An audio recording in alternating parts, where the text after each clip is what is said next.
Alberto. Oi, pessoal. Só um minutinho enquanto o nosso convidado não chega. Oi, Alberto. Oi, Fernanda. Boa tarde, tudo bem? Boa tarde, boa noite aí em Portugal. Não, aqui ainda não é boa noite. São 7 horas da tarde, vai anoitecer daqui a 1 hora e meia, mais ou menos. A Ai, vantagem, do final do horário do verão até junho é que os dias vão crescendo, né? Então, do ponto de vista do turismo, é ótimo, porque dá para fazer muita coisa, e mesmo depois de jantar, ainda dá para sair. Você vê quatro bem aí. horas a mais porque vocês estão em horário de verão, né, Alberto? Isso, exatamente, exatamente. Aqui no mês de junho, ou seja, 22 de junho, que é o dia maior que há, 9h30 o sol se põe, 10 horas você ainda enxerga muito bem lá fora, mesmo sem luz artificial. Então, é muito bom, é muito legal. Além da temperatura. E como vocês têm passado aí pós-quarentena? Olha, tem sido, por um lado, interessante ver como é que Portugal tem reagido bem em comparação, no meio dessa confusão toda, em comparação com os outros países, né? Nem precisei ir muito longe, aqui do lado, com os espanhóis, a gente já tem uma diferença muito grande para positivo, né? Ou seja, Espanha passou por um período muito mais complicado, Itália, como vocês sabem também, e houve motivos para isso, tanto para correr mal com eles, claro, não conseguiam prever isso, mas houve também motivos para que Portugal esteja, neste momento, numa posição privilegiada. E são situações diferentes. O caso de Itália, eles não se aperceberam, e por isso é que se fala da Lombardia, de Milão, Bérgamo, porque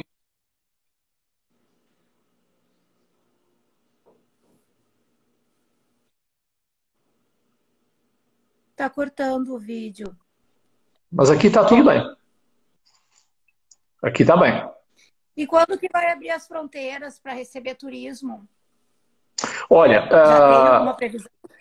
neste momento, o que eles estão prevendo é começar a regularizar primeiro a situação econômica aqui dentro. Ou seja, eles estão preparando os hotéis, os restaurantes.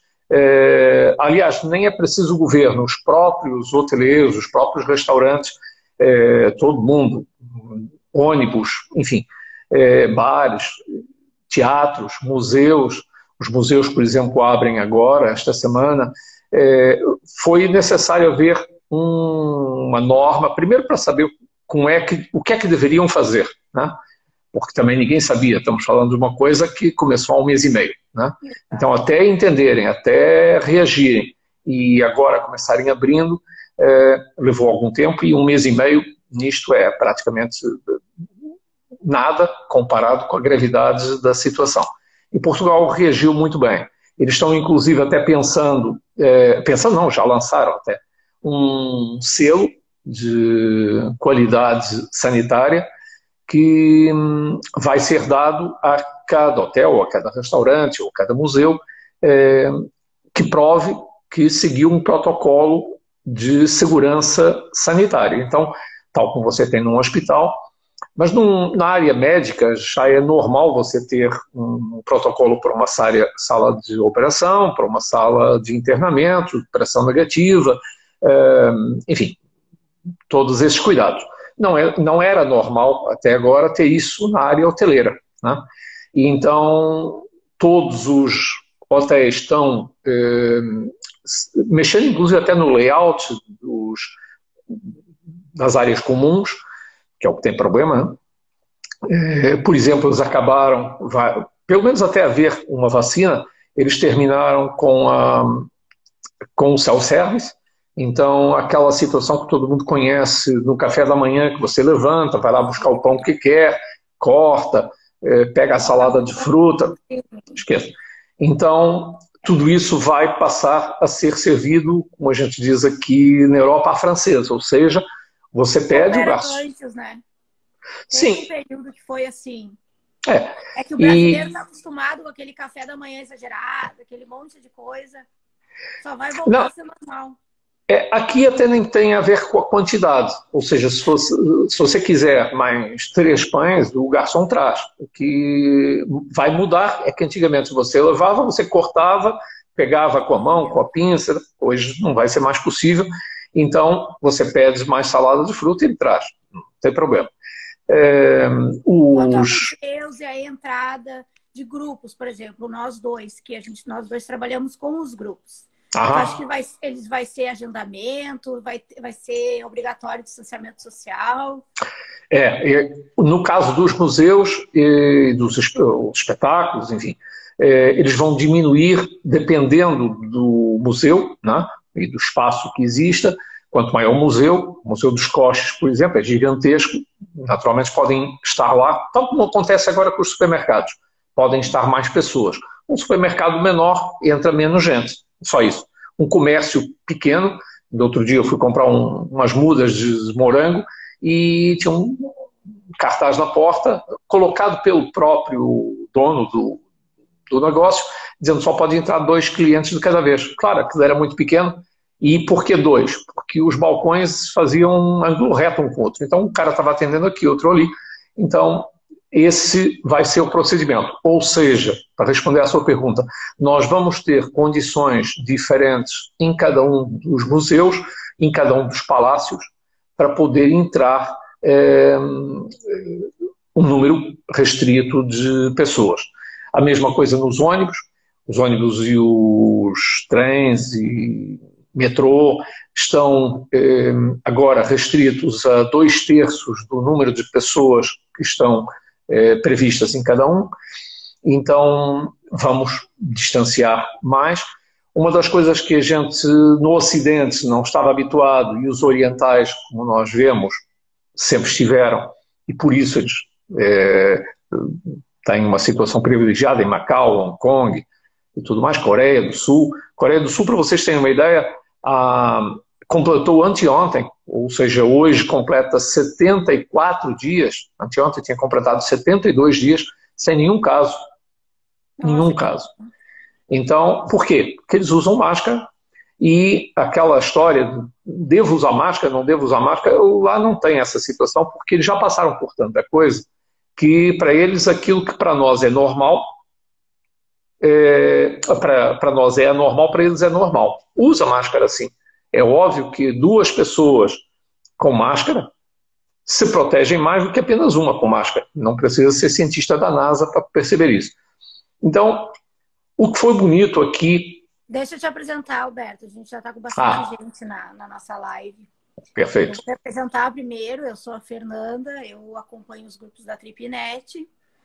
Nós temos um roteiro exclusivo com a Glamour, no qual nós criamos, né, um roteiro diferente, porque nós gostamos, quando a gente finaliza grupos que sejam um roteiro diferente, e aí para isso a gente tem um mestre, que é o Alberto, que nos acompanha com muita maestria. Vocês vão conhecer ele agora em outubro, quem está na nossa live, que eu já vi que tem algumas que vão embarcar conosco em outubro, tem algumas também que já embarcaram. E eu queria que tu te apresentasse, Alberto. Fala um pouquinho do ti aí pro pessoal. Muito bem. Então, boa tarde a todo mundo. Meu nome, como a Fernanda disse, é Alberto Costa. Sou diretor-geral da Glamour, uma operadora que opera em Portugal, naturalmente, Espanha, França, Alemanha e Áustria. E nós casamos muito bem as 2 empresas pelo tipo de cuidado que a gente tem na personalização dos roteiros e até no acompanhamento dos clientes, né? Outro dia eu elogiava a Fernanda porque ela parece a mãe galinha do grupo todo, né? Então está sempre preocupada com o grupo, o que é que precisa, onde é que vai comprar, onde é que tem a loja, não sei o quê. Essa está precisando comprar azeite, a outra não encontra um sapato, não sei o quê, onde é que tem. Eu gosto dessa parte. Então, isso é legal porque a viagem qualquer uma, mas sobretudo conosco, com a Glamour, com a TripNet, nunca é uma viagem apenas aos pontos turísticos. Entendeu? É isso que eu queria que vocês percebessem, sobretudo quem ainda não veio com a Fernanda. Experiência, né, Alberto? Não é apenas um turismo. Eu costumo dizer aqui na Glamour que a gente não vende viagens, né? A gente constrói memórias, constrói sensações. É muito bonito de ver, e a Fernanda tem vários grupos desses, que até hoje brincam, marcam churrasco,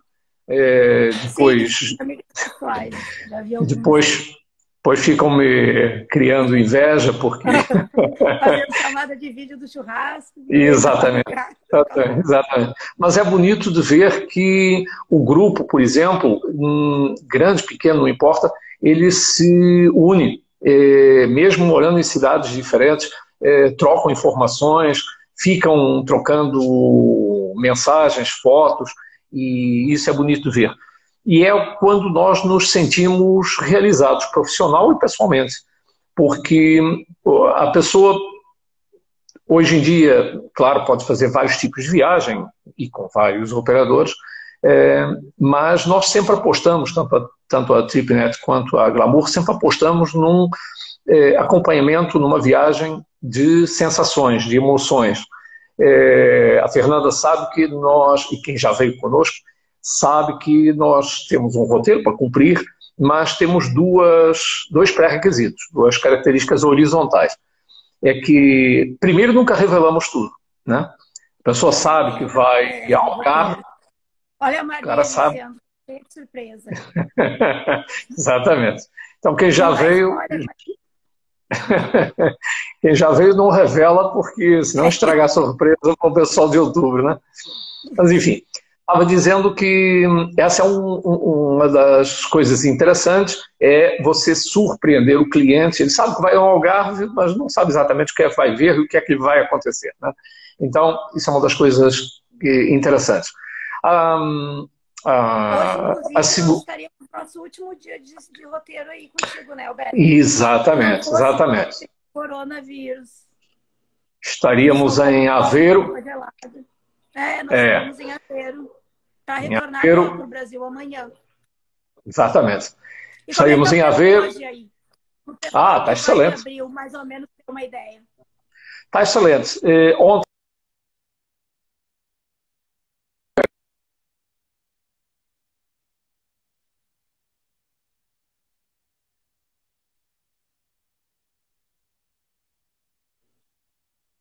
está cortando, Alberto.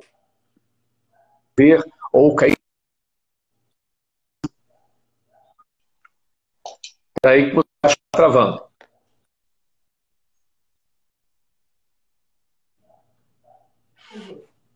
Deu? Está cortando o teu vídeo. Tudo certo? Tudo certo agora. Tá, o seu também tinha travado. Estou perfeitamente. Então, estava dizendo que a primavera... Não ouviu, tá? Eu vou repetir. Hoje está fazendo sol, amanhã estão previstos 30 graus de temperatura. Ontem, por exemplo, estava chovendo. Então, a primavera é mesmo assim, é uma estação de extremos, né?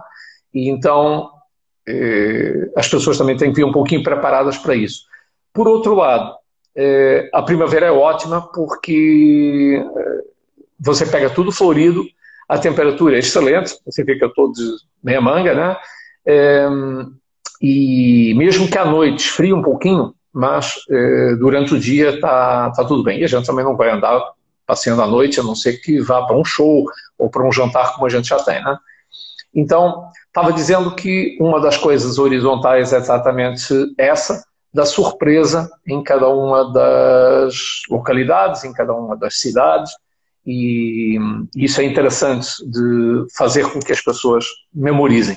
Porque, vamos ser sinceros, ninguém se diferencia, nenhuma empresa, cada um de nós, quando vai viajar, viaja por qualquer companhia, melhor, pior, pela KLM, pela TAP, pela Ibéria, tanto faz.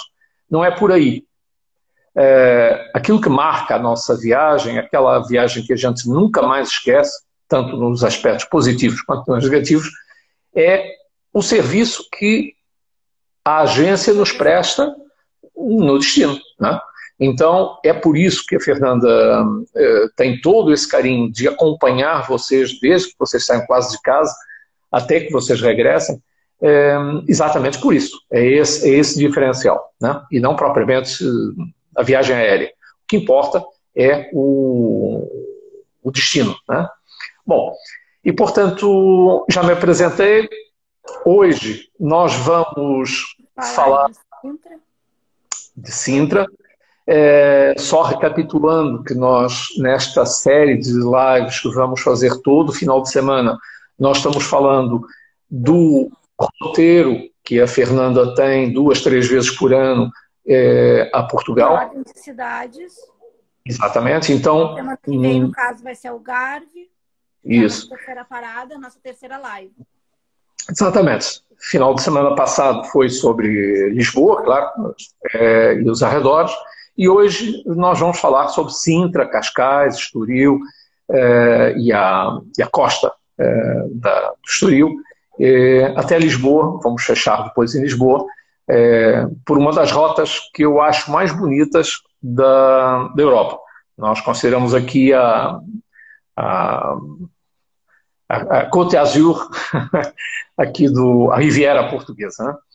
Mas, então nós vamos sair de Lisboa, vamos estar hospedados perto do Marquês de Pombal, aliás, bem em frente à estátua, naquela rotatória, e vamos subir a uma das colinas, das 7 colinas da cidade, que é a Colina das Amoreiras. Vamos descer depois em direção à Serra de Monsanto. Vamos ter a oportunidade de ver à nossa direita o Aqueduto das Águas Livres, o aqueduto que é o final de uma rede muito grande de captação de água para a cidade de Lisboa, para essa parte este da cidade de Lisboa. E à esquerda vamos ver o estuário do Tejo, a ponte 25 de Abril, e a ponte metálica, que é em tudo idêntica à de São Francisco, para quem já foi a São Francisco, a Golden Gate, a empresa foi a mesma. Vamos então subir o pulmão verde da cidade, que é Monsanto, vamos virar à direita em direção a Sintra. Vamos dar uma paradazinha para vocês verem o Palácio de Queluz. Não vamos visitar, obviamente, porque nesse dia a gente vai o mais cedo possível para Sintra. Já vou explicar porquê, mas vamos ter tempo de dar uma saidinha, passar em frente ao Palácio de Queluz, Palácio Real de Queluz, que foi feito não como palácio, mas sim um upgrade, porque o dono do palácio acabou casando com a rainha, então foi preciso que ele fizesse um upgrade na sua propriedade. E só para vocês terem uma ideia do upgrade, aquilo que é hoje a cozinha do palácio, é hoje um restaurante até independente, e essa cozinha do palácio era a casa do homem. Então, da casa do sujeito virou, a casa toda, o palácio do indivíduo virou a cozinha só do Palácio Queluz. Então é muito interessante, vamos comentar ali algumas coisas também, algumas coisas que têm exatamente até a ver com o Brasil, vamos fazer uma costurada, vamos dar uma costurada histórica, vamos contornar os jardins e subindo a Serra de Sintra. Dali mesmo a gente já vai ver o primeiro monumento, o mais importante monumento, talvez português, por incrível que pareça, não é a Torre de Belém. O principal, se você perguntar a qualquer português no meio da rua qual é o monumento que mais o representa, com quem ele se identifica mais, qual é o que ele acha mais bonito, mais icônico, é, sem dúvida, o Palácio da Pena. E nós já vamos ver dali, de Queluz, até chegarmos perto da serra, já vamos ver no horizonte o Palácio da Pena, porque ele está, obviamente, bem em cima da Serra de Sintra. Vamos comentar, até chegar lá, por que é que vocês veem hoje em dia, ou por que é que nós temos hoje em dia aquela serra toda reflorestada, por que é que está tão bem equipada com árvores. Não era assim. Há 200 anos atrás aquilo era um cabeço de pedras. E você diz, cara, mas como? Ficou abandonado desde o tempo da queda do Império Árabe, muçulmano, ou seja, quando os cristãos conquistaram essa região, expulsaram os muçulmanos, os árabes, árabes não, muçulmanos, porque os árabes nunca estiveram aqui, mas enfim, os muçulmanos, e abandonaram o Castelo dos Mouros. E nós vamos ver também essa fortaleza lá quando chegarmos em Sintra. Então, essa região ficou por séculos completamente abandonada.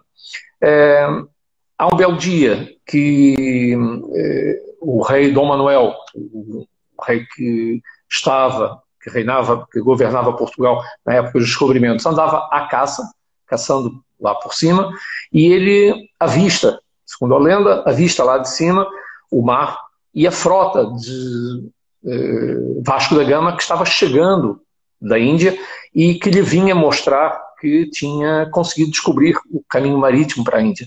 Ele encara isso como um sinal divino e resolve fundar nesse topo um convento que entrega aos Jerônimos, à Ordem de Jerônimos.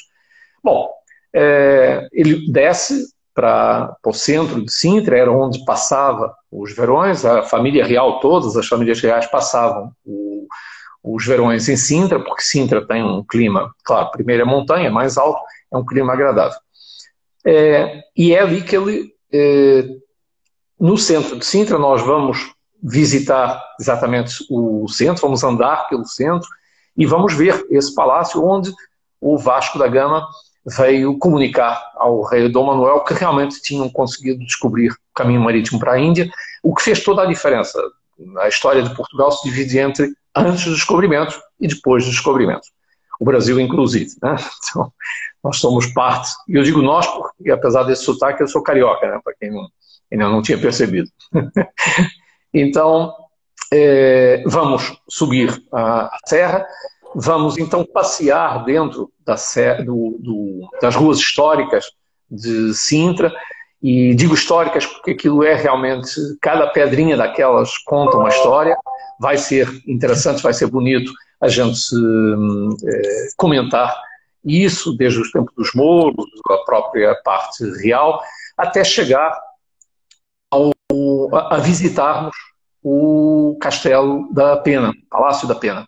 E é aí onde a gente vai perceber porque é que esse palácio, que é tão exótico, tem quase uma amálgama de vários dos estilos antigos. Foi quase uma homenagem que o rei Dom Fernando fez aos estilos antigos, por um lado, era o movimento romântico, mas foi uma decisão dele de fazer uma homenagem à história de Portugal, à epopeia dos portugueses, que ele achava que tinha ficado esquecido. Claro que estamos falando do século XIX, quando ele casa porque ele era rei consorte, ou seja, quem era a rainha era a rainha Dona Maria II, né?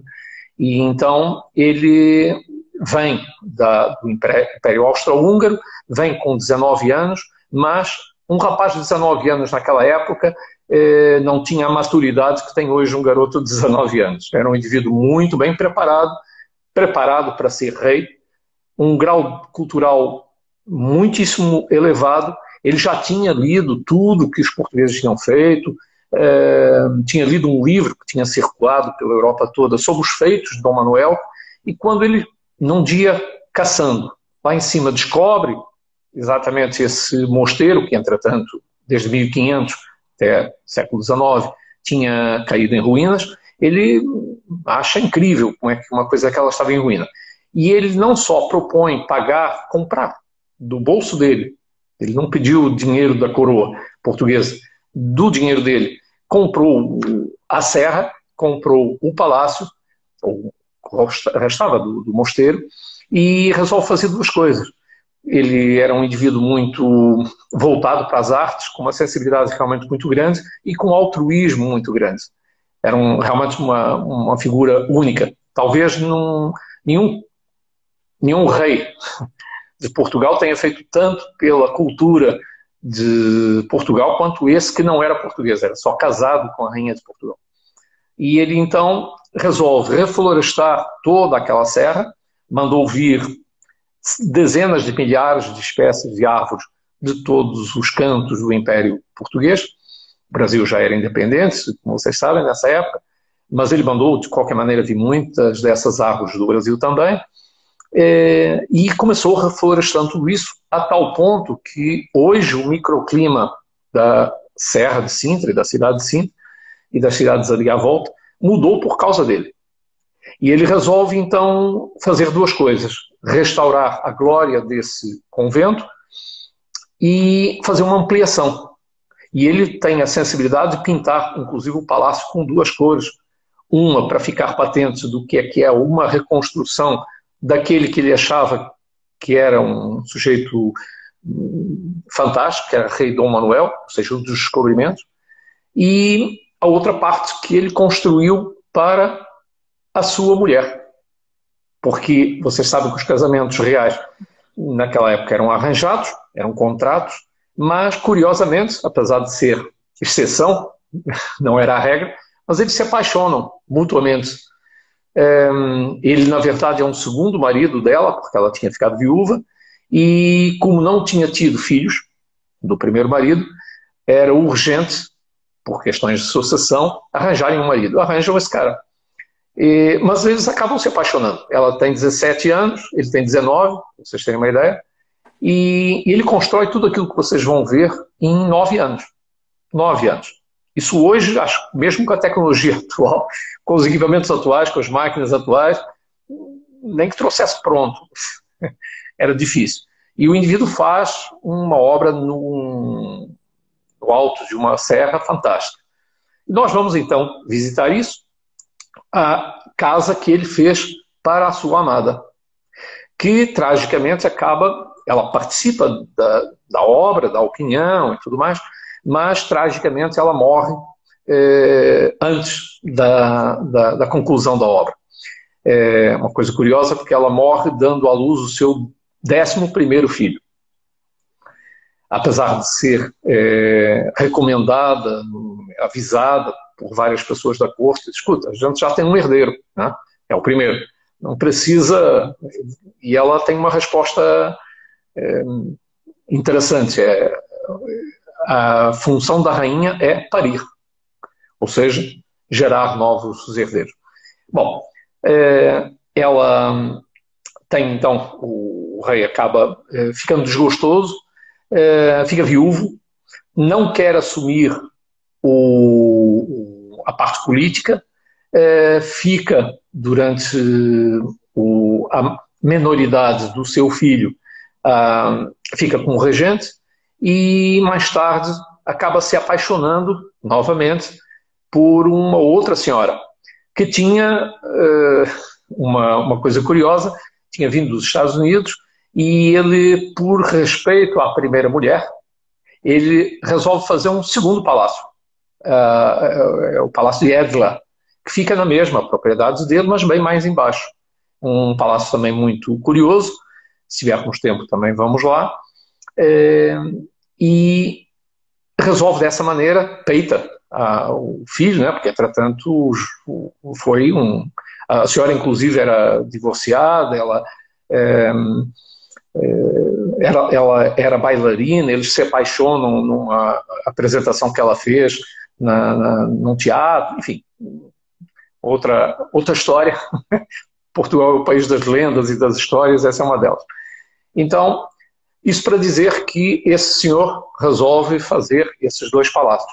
E como ele era muito bem relacionado, muito culto, começam vindo para Portugal, sempre vieram muitos ingleses, muitos burgueses, escritores, e que começam, claro, convivendo com ele, começam querendo copiar, começam fazendo muitas casas e palacetes burgueses, e nobres também, mas sobretudo burgueses, em Sintra, para conviver com ele. Começam também fazendo jardins à inglesa. O primeiro jardim artificial que Portugal tem é do Palácio de Montserrat, que é um palácio lindíssimo, lindíssimo. Nós tivemos a oportunidade de visitar, também é uma opção, porque é um palácio que você, ao entrar, jura que entrou num palácio árabe de Granada, ou de Sevilha. É realmente lindíssimo. Então, isso contagiou a cidade. Começou sendo motivo de atração de muitos escritores, poetas, como Lord Byron e outros, que começaram vindo para Sintra, transmitiam depois em Inglaterra essa fama de Sintra. Vem um senhor que compra, inclusive, o Palácio de Montserrat, que era a segunda pessoa mais rica na Inglaterra. Ele só perdia para a rainha, por motivos óbvios, mas ele compra esse palácio.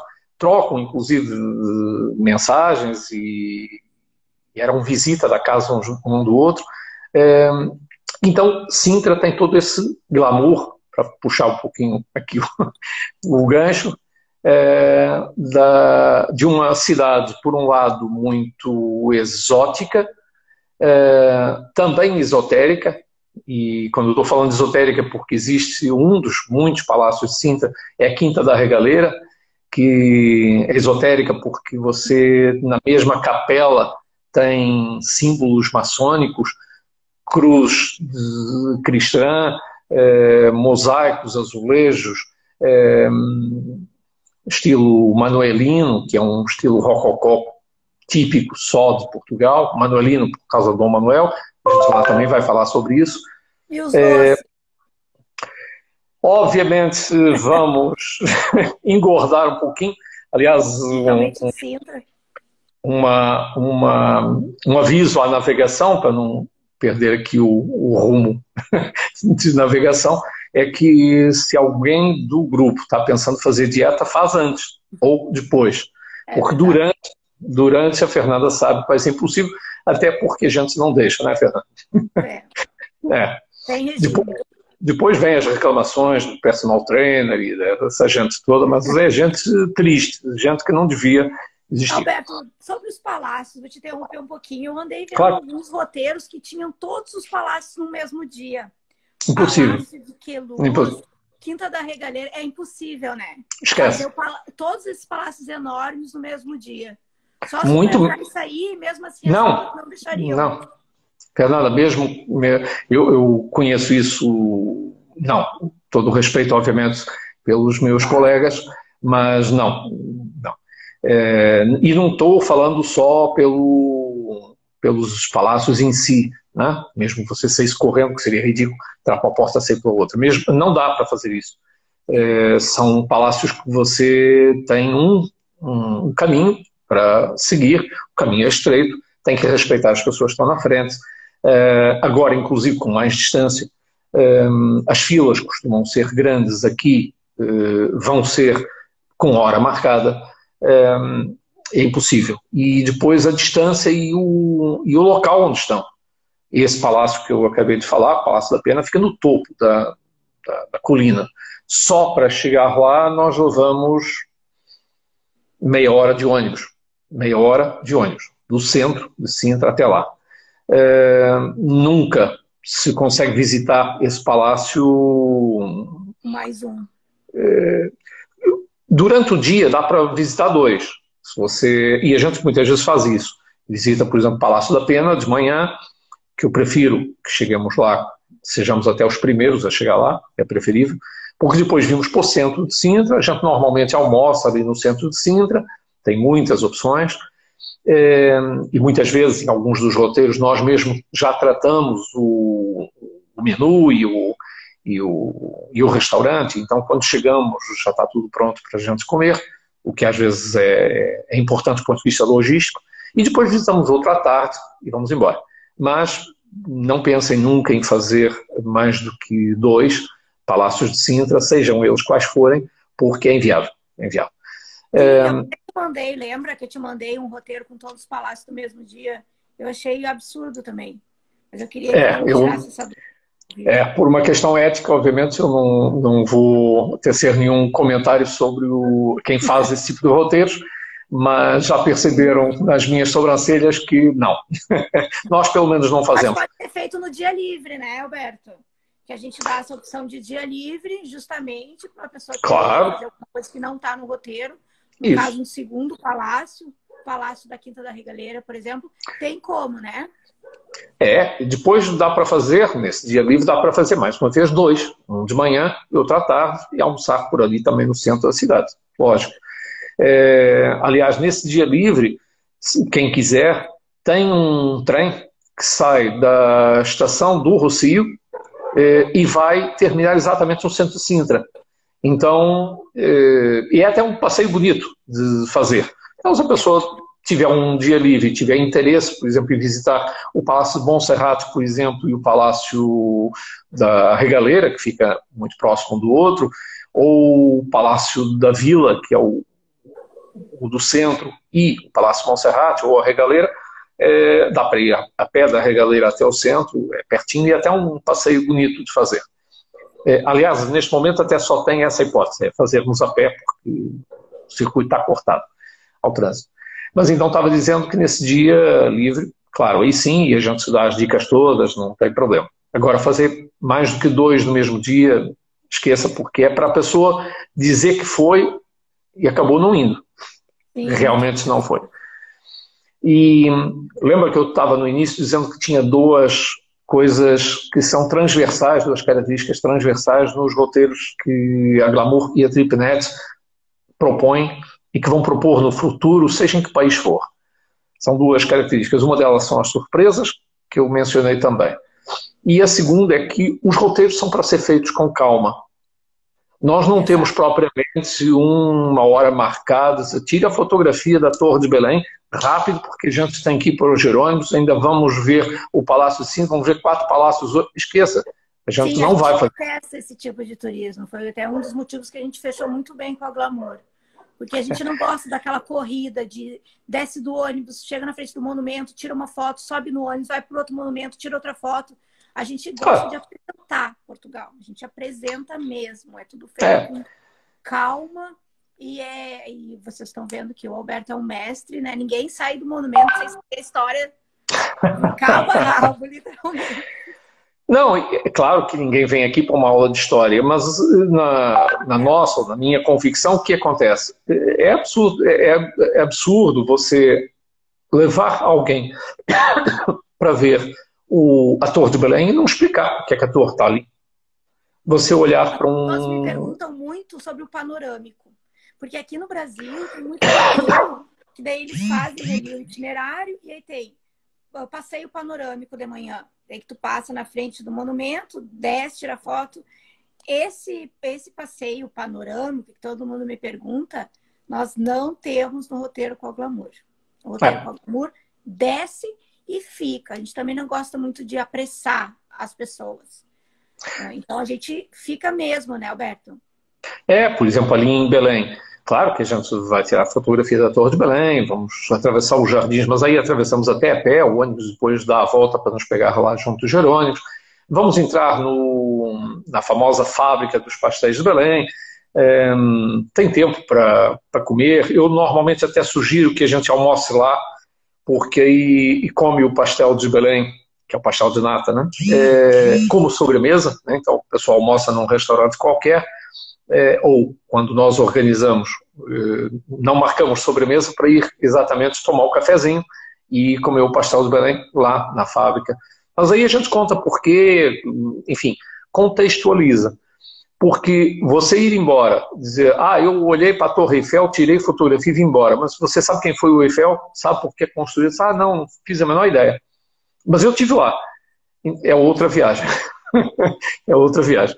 Então, como eu disse, não vamos aborrecer vocês com a parte histórica, mas vamos pelo menos contextualizar as coisas para vocês olharem para um palácio daqueles e tentarem perceber que esse rei, por exemplo, que tomou a decisão de comprar, de pagar isso do seu bolso, comprar toda aquela serra do seu bolso, ele fez muito mais do que isso. Estávamos falando da Torre de Belém, para vocês terem uma ideia, estamos no final do século XIX, ele olhou para a Torre de Belém, para os Jerônimos, para o convento de Tomar, o Mosteiro Tomar, convento Tomar, convento de Cristo, em Tomar, e estavam em decadência, tinha havido uma guerra civil há pouco tempo, estavam acabando a guerra civil, então ninguém estava ligando para patrimônio, coisíssima nenhuma. Ele pagou a reconstrução da Torre de Belém, para vocês verem, para nós vermos, para nós mostrarmos, foi pago com o bolso dele. É um monumento que é público. Ele mandou restaurar todos esses palácios. Então, não é uma pessoa qualquer, né? Um indivíduo que teve essa sensibilidade merece pelo menos que a gente fale nele. Não é para ninguém gravar, nem para sair daqui com uma aula de história, mas para você saber degustar essa parte do patrimônio arquitetônico que Portugal tem, e muito tem feito. Claro, agora já existem outros recursos, o Ministério da Cultura e o Departamento de Patrimônio, obviamente, agora cuida disso, mas estamos falando, para vocês terem uma ideia, e isso se passou em Sintra, ele contratou um indivíduo, que é hoje um dos escritores mais conhecidos de Portugal, ele contratou esse rapaz para ser o bibliotecário real. E ele mandou reunir, deu como incumbência esse indivíduo, ele não tinha inclusive nem como morar, esse rapaz era tão pobre, tinha estudado, mas era muito pobre. Então ele alugou um apartamento para ele no centro de Sintra, pagou para ele estar lá, e todos os arquivos que nós temos hoje na Biblioteca Nacional foram catalogados por ele. Não foram só reunidos, não foi só buscar, não foi só descobrir onde é que estava, não sei o quê, não, ele catalogou. Quem pagou, quem financiou isso tudo, foi um indivíduo como esse.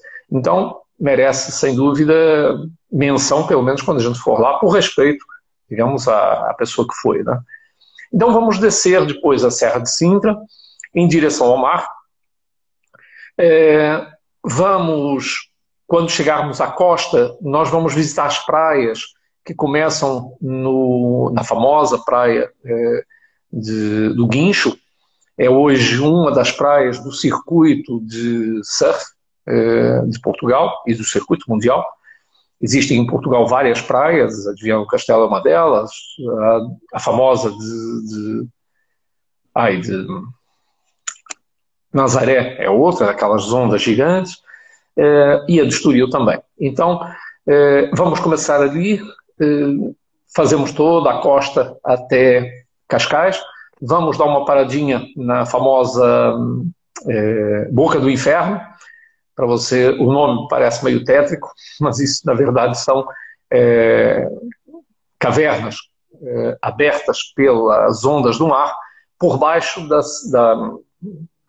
estrada, né, onde nós estamos passando. Então vamos dar uma paradinha ali para vocês verem. É um local muito romântico, muito bonito, também muito trágico, porque muita gente, por amores perdidos ou não correspondidos, acabou pondo fim à vida ali também. Hoje em dia são mais vigiados e tal, para que isso não ocorra. E depois seguimos para Cascais, que é, mais uma vez, uma vila romântica. Começou com uma cidadezinha muito pequena, uma praiazinha de pescadores, que existe até hoje, mas é, digamos, a coqueluche é o Mônaco aqui do Burgo. É uma cidade que começou também recebendo muitos burgueses e que passou a ficar mesmo no mapa do turismo a partir do momento que o rei Dom Luís resolve começar passando os seus verões lá. E aí todo mundo que quer ser amigo do rei, ou que já é amigo do rei, começou achando graça de fazer casas lá. Os ingleses também, que tinham casa na Serra, em Sintra, resolvem fazer casa de verão lá, por causa da praia. É quando depois abrem até uma outra linha de caminho de ferro até Lisboa, e toda essa costa se desenvolve exatamente por causa do glamour dessa cidade. Nós vamos, eventualmente, almoçar ali também. Se não almoçarmos em Sintra, almoçamos ali. Vamos passear nas ruas do centro histórico. Para as senhoras que, obviamente, sempre me perguntam, quando é que a gente vai às lojinhas? Ali. Também vamos às lojinhas no centro da cidade, mas ali é o céu, é o paraíso das lojinhas. Porque praticamente todas as ruas são de pedestres, são pedonais, e portanto, vamos ter tempo para tomar um sorvete.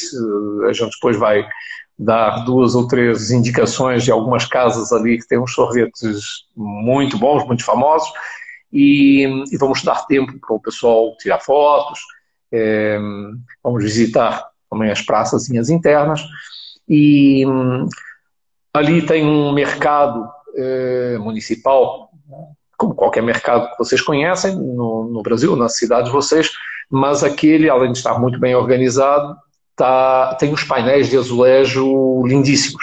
Então vale a visita, mesmo que você não vá comprar nada para comer, nenhuma fruta, mas vale a visita e está bem ali no centro também. E depois vamos entrar outra vez no ônibus e vamos passar na famosa cidade do Estoril, que fica praticamente, hoje está ligada, né? Não há intervalos entre a urbanização de Cascais e do Estoril. Vamos passar no famoso Cassino do Estoril. O Cassino do Estoril, o jogo é permitido em Portugal, mas com regras, né? Então esse, claro, é um dos mais famosos, não só de Portugal, mas é um dos mais famosos da Europa, tal como o de Mônaco e vários outros. E só para vocês terem uma ideia da importância disso, todo o saneamento, que há umas décadas atrás, da cidade de Lisboa e da costa do Estoril, foi financiado pelo Cassino do Estoril. Foi uma das contrapartidas, né? Cujo dono é o mesmo do Cassino de Macau. Então, Stanley Ho. Nem sei se o homem é vivo, mas, enfim, se não são os herdeiros. Mas estava dizendo que depois, então, dali nós vamos fazer um passeio lindíssimo, que é voltar para Lisboa, mas pela costa. Poderíamos voltar pela autoestrada, que seria mais rápido, mas é um absurdo, porque as praias, a sucessão de praias, Carcavelos, da Parede, Carcavelos, primeiro Monte Estoril, Parede, Carcavelos, Oeiras, são muito bonitas, e nós vamos acompanhando. Existe um calçadão que começa lá na praia do Guincho, ou seja, logo que acaba a serra e começam as praias, começa uma ciclovia que percorre todas essas praias. Estamos falando de cerca de 35 ou 40 quilômetros dali até Lisboa. E depois de Lisboa também tem a mesma ciclovia, contorna a cidade toda e termina já muito depois de Sacavém. Então tem ali à vontade, se alguém nesse dia livre quiser alugar uma bicicleta, tem ali pelo menos 100 quilômetros para andar de ciclovia. A gente vai fazer de ônibus. Vamos então chegar em Lisboa pela Torre de Belém. Vamos dar uma paradinha depois aí em Belém. E depois vamos fechar no hotel, né? Já que a parte do centro da cidade nós já teremos visto antes, né? Alberto, então, é por aí. Qual é o nome do nosso hotel? Onde ele fica? Qual o nome do hotel? Em Lisboa nós vamos ficar 2 vezes, né? Nós vamos ficar quando chegamos, já não me recordo, são 4 noites. Porque na ida e na volta... Sim, no total, né? Bom, mas vamos ficar sempre no mesmo hotel, tanto quando chegamos, para fazer esses circuitos, quanto depois, quando regressarmos do Algarve, vamos voltar para Lisboa, aí vamos ter um dia livre, porque não tem sentido, na nossa opinião, colocar dia livre se você ainda não conhece a cidade. Então, primeiro a gente vai mostrar a cidade, para quem não conhece, obviamente, e depois, quando voltarmos do Algarve, aí sim, nem que seja até como parada psicológica, para quem quiser dar dia livre, né? Que a gente vai... Exatamente. Então, teremos essa oportunidade. Uma outra característica interessante, já que estávamos falando das senhoras, que muitas vezes pedem quando é que a gente vai às compras, porque eu tenho que comprar o azeite, o vinho, o bacalhau, não sei o que, se eu viessem as sardinhas enlatadas, minha mãe me mata. Não precisa ninguém morrer. Pode ser no dia livre, mas também pode ser no final do dia.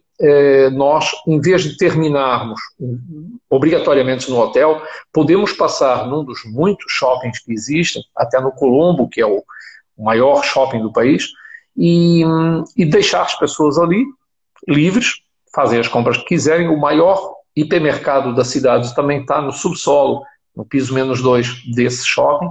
Então ali vocês encontram todas as marcas de vinho, e as lojas também especializadas, lojas da Vista Alegre, que é aquela fábrica de porcelana, e claro, como qualquer shopping, no topo tem a zona de alimentação. É uma oportunidade de jantarem ali e depois, quem quiser, os shoppings fecham 11 horas da noite, para vocês terem uma ideia, então mesmo que fique até o final, depois qualquer um pega o metrô ali embaixo e salta em frente ao hotel, ou pega um táxi, que é pertinho também, são 10 minutos. Esquecendo, né, que quando a gente estiver em Lisboa vai ser o início do tour, né? A gente vai estar lá até o 9º dia do tour, e nosso tour tem 18 dias. Então, tem toda a situação do peso de mala, de excesso de bagagem, que a gente sempre passa, né, Alberto? Todos os grupos. Porque, por exemplo, se você tem que comprar, sei lá, sardinha enlatada, um vinho especial, um tipo de azeite, claro, pode comprar logo no início, mas depois vai ter que andar 18 dias com isso na mão. Quando a gente vai... É barato, né, Alberto? E para... mais que Lisboa. Para o comércio de rua, normalmente, no norte, é mais barato do que em Lisboa. Mas a diferença também no tipo de vinho, não vão deixar para comprar no norte um vinho quando vocês podem comprar. Claro. Mas o que eu estava dizendo é que se é para comprar num supermercado, as cadeias nacionais são iguais e deixa para comprar quando estivermos, por exemplo, no Porto, no último dia, ou até mesmo em Aveiro. A gente vai ter tempo também em Aveiro livre, então tem possibilidades, não tem problema. Mas quem quiser comprar no início, a bagageira do ônibus é grande, não tem problema. Roberto, antes de nós nos despedirmos deles, eu queria te fazer 3 perguntinhas, tá? Que uma foi da Alice Pacheco, que no começo da live ela nos perguntou da temperatura em outubro, porque ela está no nosso grupo. Falando um pouquinho do nosso grupo, a gente tem um grupo lotado, que vai sair agora 12 de outubro. Então, o nosso próximo grupo será 25 de abril. A princípio, a gente está aguardando a companhia aérea, né? Que devido à pandemia tá todo mundo com equipe reduzida. Então, e também o euro que disparou, a gente está esperando um bocadinho para lançar. Mas a gente vai ter um grupo no mês de abril, no finalzinho de abril. E agora, dia 12 de outubro. E eu queria que tu falasse um pouquinho da temperatura. Normalmente a temperatura em outubro é mais elevada do que em abril.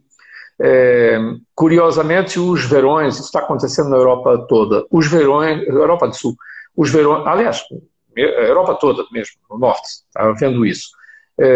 Os verões são cada vez mais largos, ou seja, há mais dias quentes em meses que antigamente nem pensar.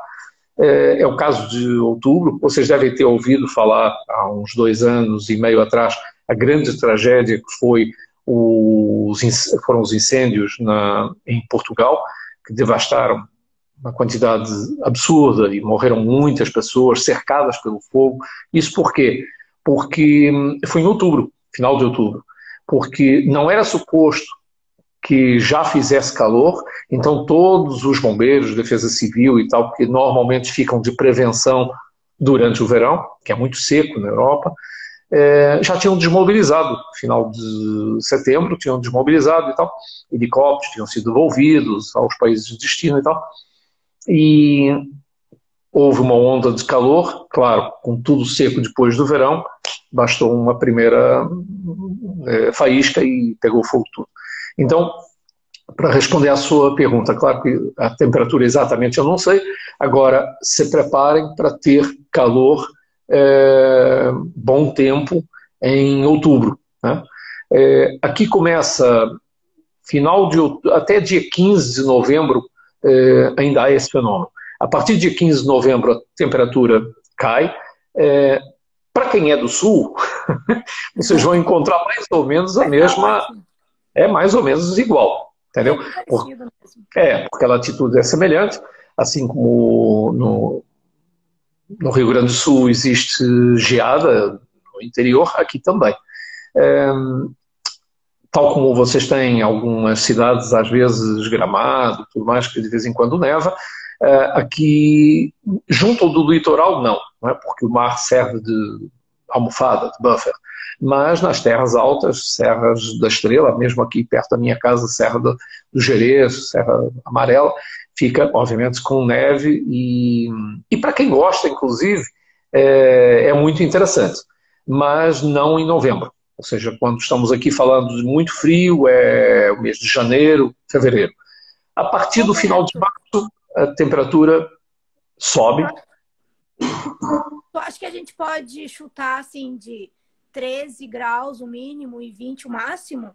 Ou seria mais 22, 23 graus por aí? Não, é bem provável que esteja perto dos 20, a média. Preparem sempre, como é lógico, sobretudo as senhoras que acabam tendo um pouquinho de frio, um casaquinho de malha à noite, ou então... Porque à noite, como é natural, a temperatura cai, coisa que no verão ou no final da primavera não acontece. Agora, por exemplo, também ocorre o mesmo. Em abril ocorre o mesmo. Amanhã vão estar 30 graus durante o dia. Depois, à noite, muito provavelmente, vem para 10 graus, 11, por aí. Então, naquele dia que a gente for sair, por exemplo, para ir ao jantar com o fado e tudo mais, a gente tem cuidado de passar no hotel para o pessoal se vestir o vestido longo e tal, os senhores virem com papillon, essas coisas. Ai, não. Não assusta elas, não, elas levam na mala o longo. Estou brincando. Não, estou brincando, é descontraído. Roberto, sobre a gente gravar as lives, tá? Nós ali da TripNet, a gente conversou com o nosso marketing, a gente vai tentar gravar as lives. A do sábado passado a gente não fez, então a gente perdeu. Então a gente vai tentar gravar essa, então todas as outras. Teve uma senhora, a Elaine Rodrigues, ela fez essa pergunta, então é provável que essa live e a partir dessas próximas, né, vão ser gravadas, sim. De nada. É um prazer. É um prazer. Cassino de Estoril, a gente não entra no cassino, a gente visita, né? A gente passa na frente, no caso. Só que o cassino de Estoril, ele tem horário de funcionamento. Geralmente na hora que a gente passa, ele não está aberto. Não, nem é por isso, Fernanda. Ele fica num dia livre, não fica? Deixa eu só complementar o que você estava dizendo. O cassino do Estoril funciona 24 sobre 24 horas. Não para. O que acontece... Não para. O que acontece é que nós não temos, como é lógico, tempo para parar, entrar com uma porção de gente dentro do cassino e depois ainda seguir. Agora, quem quiser, o cassino, quem quiser no dia livre, pode, porque lá está, de trem, salta na porta do jardim. É só atravessar o jardim, é muito próxima da estação de trem do Estoril. Depois eu explico. É mais uma opção para o dia livre, né? Isso, exatamente. Para quem gosta de ir lá fazer uma fezinha. Ou mesmo de noite, né? Ou de noite. Muitas noites livres. Ou seja, como eu disse, o cassino não fecha. Eu já estive lá às 4 da manhã. É silencioso que parece estar sempre fechado. Por quê? Porque existe, primeiro, a obrigação, aquilo está no meio da cidade do Estoril, é uma obrigação, obviamente, da lei do silêncio, né? Depois eles querem passar discretos, não fazem, não é o Moulin Rouge, né? Ou seja, não fazem, passam discretos. Dentro do cassino, para vocês terem uma ideia, existe uma sala de espetáculos gigantesca, é talvez uma das mais luxuosas que Portugal tenha, o auditório, Se alguém Sim. quiser te seguir, como te acha no Instagram? Vê na sua lâmina, @Costa. Oi, gente, vou chamar o Alberto de novo pra gente se despedir, porque a gente sempre fala demais e sempre passa 1 hora de live.